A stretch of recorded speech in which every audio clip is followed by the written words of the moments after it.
치아하고 잇몸 사이에 미세 틈이 있어요. 그 틈까지 살짝 치실을 넣었다가 아래에서 위로 옆면을 이렇게 올리면서 닦으시면 됩니다. 치실을 사용하지 않으면 칫솔로 안 닦여지는 부분들을 닦아낼 수가 없어요. 그 치석들 주변으로는 잇몸에 염증이 생기고 심하면 잇몸뼈가 녹고 잇몸이 내려갑니다. 결국은 또 이를 뽑게 되는 경우까지 갈 수가 있어요.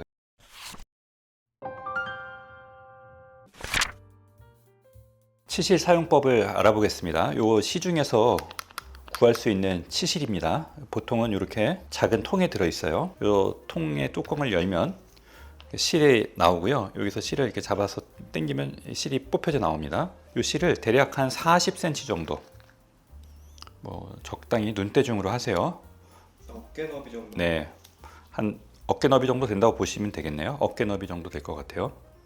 그래서 커트해내면 치실을 잘라낼 수가 있고요. 이렇게 잘라낸 치실을 양쪽으로 이렇게 검지와 중지를 잡고 가운데 손가락 쪽에 이렇게 감아줍니다. 감아서 한 10cm 정도 남았을 때쯤 양쪽 엄지와 검지를 이렇게 잡고요. 이건 자기가 조절하면 됩니다. 더 타이트하게 잡으셔도 되고 좀 넓게 잡으셔도 돼요. 그럼 편한 대로 하시면 되고요. 이렇게 잡은 상태에서 이걸 가지고 자기 입 안쪽으로 들어와서 치아 안쪽 사이에 틈새에다가 이걸 넣고 밑으로 밀어넣게 됩니다. 딱 하고 들어가거든요.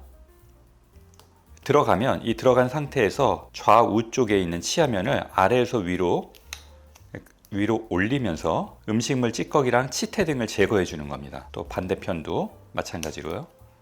올려서 이렇게 제거할 수가 있고요. 그런 다음에는 이걸 이렇게 다시 위로 탁 하면서 빼내실 수가 있고, 빼낼 때 보면 이 치실에 음식물 찌꺼기 같은 것들이 이제 달라붙어서 따라 나오게 됩니다. 이런 방식으로 치아 사이사이들을 하시면 되고요. 이게 치아가 좀 빡빡하신 분들은 잘 안 들어갈 수 있어요. 안 들어갈 때 무리하게 넣지 마시고 좌우로 이렇게 앞뒤로 톱질하듯이 넣으면 이게 잘 들어갑니다. 네. 넣은 다음에는 치아의 양쪽 면을 아래에서 위로 올리면서 닦는데, 이때 너무 세게 하지 마시고요. 치아하고 잇몸 사이에 미세 틈이 있어요. 그 틈까지 살짝 치실을 넣었다가 아래에서 위로 옆면을 이렇게 올리면서 닦으시면 됩니다. 이렇게 들어갔다가 뺄 때 잘 안 빠져요. 안 빠지면 한쪽 손에 묶은 줄을 빼고 그 상태에서 그냥 밖으로 빼내셔도 돼요. 이렇게. 그래서 이거는 편하시게 사용하시면 되고요. 이렇게 나오는 치실도 있지만 최근에는 이런 방식으로 손잡이가 달린 치실도 있습니다. 그래서 이 치실은 좀 사용하기 편하죠. 그냥 이대로 사용하시면 되니까요. 손잡이를 잡고 동일한 방식으로 넣어서 닦고 양쪽 면 닦고 이렇게 빼내시면 됩니다. 그리고 마찬가지로 이렇게 닦고 빼내시면 돼요. 이거는 오랫동안 쓸 수는 없겠죠. 이 부분이 손상이 되는 거니까. 그래서 일회용이라고 생각하시고 쓰고 버리시면 되겠습니다. 이상으로 치실 사용하는 방법에 대해서 간단하게 살펴봤습니다. 치실을 꼭 써야 되는 거를 이렇게 질문을 하시면은 꼭은 아닙니다. 꼭은 아닌데 사용하시면 구강위생 관리에 아주 큰 도움을 받으실 수 있어요. 하루에 한 번 정도는 사용하는 거 추천드립니다. 치실을 사용하지 않으면 칫솔로 안 닦여지는 부분들을 닦아낼 수가 없어요. 그래서 칫솔질을 우리가 아무리 잘해도 치아 사이에 미세한 틈새들, 그리고 칫솔이 구조적으로 들어가기 어려운 부분들은 양치가 계속 안 되는 거거든요. 그래서 그런 부분들을 닦기 위해서 우리가 치실을 이용해서 치아를 닦아주는 게 좋습니다. 꼭 사용하셔야 될 분들은, 예를 들어서 치아 사이가 접촉이 느슨해서 음식이 잘 끼는 분들, 내가 뭘 먹었는데 음식이 자꾸 끼어 있어, 이런 분들이 있고요. 그 다음에 잇몸이 좀 안 좋으신 분들, 이런 분들은 꼭 하시는 게 좋고, 그 다음에 보철 치료를 많이 받아서 크라운이나 브릿지 아니면 임플란트가 많으신 분들은 그 주변들을 치실을 사용해야지 내가 받은 치과 보철 치료 임플란트의 수명을 장기간 유지할 수 있기 때문에 이런 분들은 꼭 하시는 게 유리합니다. 치실을 사용해야 되는 횟수는 사실은 정해져 있는 건 아니고요. 우리가 식사하면 양치질을 하는 것처럼 식사할 때마다 치실 사용할 수 있으면 제일 좋은데, 이게 사실 되게 번거롭거든요. 매일매일 사용해서 식사마다 사용할 수 있다면 베스트겠지만 사실 그렇게 하기는 현실적으로 좀 어렵지 않습니까? 그러니까 기본적으로는 칫솔질 하는 걸로 기본적인 구강위생 관리를 가져가시면서 하루에 한 번 정도, 잠자리에 들기 전 정도만이라도 치실을 사용하는 습관을 들이시는 것을 추천드려요.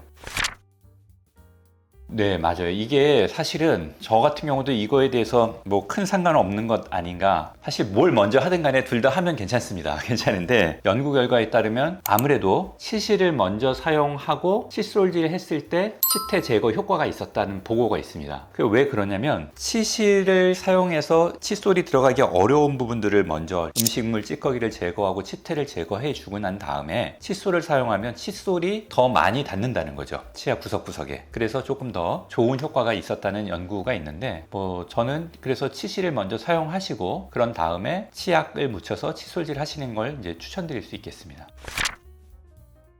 네, 워터픽 많이 쓰시죠. 워터픽도 되게 좋은데요. 워터픽은 이제 그 고압에 가는 물줄기를 이제 쏘는 거지 않습니까? 그래서 이건 되게 좋은데 둘 다 뭐가 낫다, 좋다 뭐 이런 것보다도 저는 어떻게 생각하고 있냐면 기본은 이런 치실이라고 생각을 하고 있고 치아 사이에 끼어 있는 음식물들을 제거하는데 치실만큼 효과적인 게 사실은 별로 없다. 근데 이게 좀 번거로운 분들이 있어요. 아무래도 이걸 잡아서 손을 움직여야 되는데 그게 좀 번거로우신 분들, 이런 분들은 워터픽을 뭐 보조적으로 써도 좋다고 생각합니다. 근데 이제 아무래도 워터픽만으로는 좀 이게 치실만큼 꼼꼼하게는 되지 않는 그런 경향들을 제가 확인은 했어요. 근데 뭐 워터픽이라도 사용하시는 게 안 하시는 것보다는 훨씬 좋다, 이렇게 말씀드릴 수 있겠네요. 워터픽이 도움이 되시는 분들이 있는데요. 예를 들어서 교정 치료 중인 분들은 교정용 철사 때문에 치실을 사용하기가 어렵거든요. 그래서 이런 분들한테는 워터픽이 좀 도움이 될 수 있습니다. 그래서 워터픽 사용하시면 도움이 될 것 같고요. 그 외에는 치실로 우리가 얼마든지 꼼꼼하게 관리할 수 있으니까 치실 사용하시는 걸 더 추천드리고 보조적으로 워터픽을 사용하셔라, 이렇게 말씀드릴 수 있겠네요.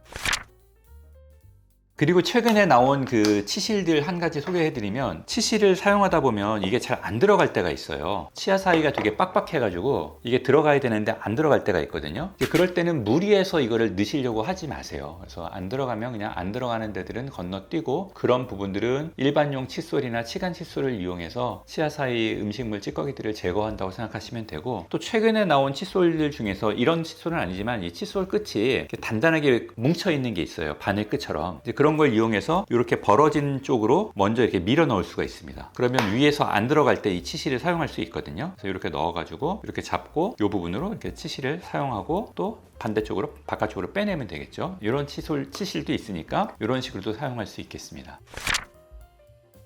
이를 닦다 보면 이 사이사이 부분들이 잘 안 닦여요. 그래서 상당히 많은 충치들이 인전면 충치라고 해서 치아하고 치아 사이에 많이 생기거든요. 왜냐면 거기에 음식물 조그만한 찌꺼기들이 계속 남아있으면 그걸 바탕으로 세균들이 거기서 활성화되면서 산을 냅니다. 세균들이 산을 분비하면서 그 산에 의해서 치아 구조물들이 녹으면서 충치가 생기는데, 그렇게 사이사이에 끼어있는 음식물 찌꺼기들을 제거하는 데 효과적인 게 치실입니다. 그래서 치실을 사용하면 우리가 대부분의 충치들, 인전면에 생기는 충치들을 많이 예방할 수가 있으니까 사용하시는 걸 권장해 드리는 거고요. 이게 좀 번거롭긴 합니다. 번거로운 거 인정하는데, 만약에 사용 안 하실 거면 그만큼 일반 칫솔로 더 꼼꼼하게 닦으셔야 되고요. 그래서 자주 사용하시는 것보다는 하루에 한 번 정도 잠자리에 들기 전에 치실 하시는 거, 이런 걸 습관으로 가지고 가시면 한평생 치과 질환이나 충치, 잇몸 질환 등으로부터 해방되는 느낌을 받으실 수 있을 거예요.